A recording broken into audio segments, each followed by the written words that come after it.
al'ummar jihar Kano sun nuna min halacci, mazansu da matansu, manyansu da ƙanana. Duk inda na shiga ƙananan hukumomi 44 lokacin kamfen na ga ƙauna da al'umma suka nuna min. Saboda haka ban yi mamaki ba hukumar INEC ta faɗa cewa ni ne na ci zaɓe. Ina gode musu ƙwarai da gaske, ina musu fatan alheri, kuma ina gaya musu cewa in Allah ya yarda za a samu canji mai kyau a jihar Kano, ba za mu ba su kunya ba insha Allah.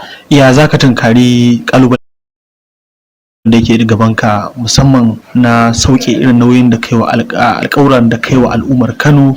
To a gaskiya na ɗaya dai mun danka al'amuranmu ga Allah subhanahu wata'ala, shi zai wuce mana gaba, kuma shi ne zai ba mu iko mu yi abubuwan da ya kamata, hanya wacce ya kamata.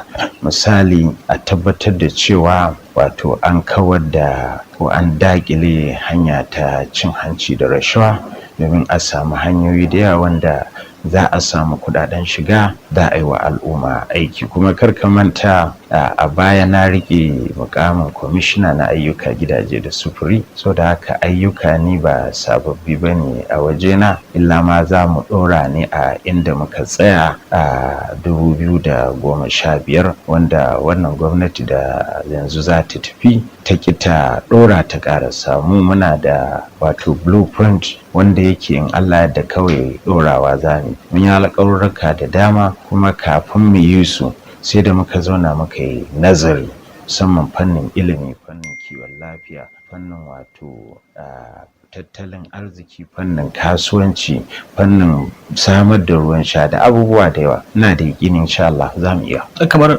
kwanaki 100 na farko me za ku ba wa muhimmanci? Na sha magana kwarai da gaske a kwanaki 100. Babban abin da ni nake ganin za mu fara da shi shine aiwatar da harkar ilimin nan. Muna so mu ba wa yara ilimin kyauta, muna so mu fara ciyar da yara ƙanana, mu fara ba su littattafai, mu fara ba su kayayyaki na sawa, domin mu ba su wato ƙwarin gwiwa ta yadda za su je su fara karatu.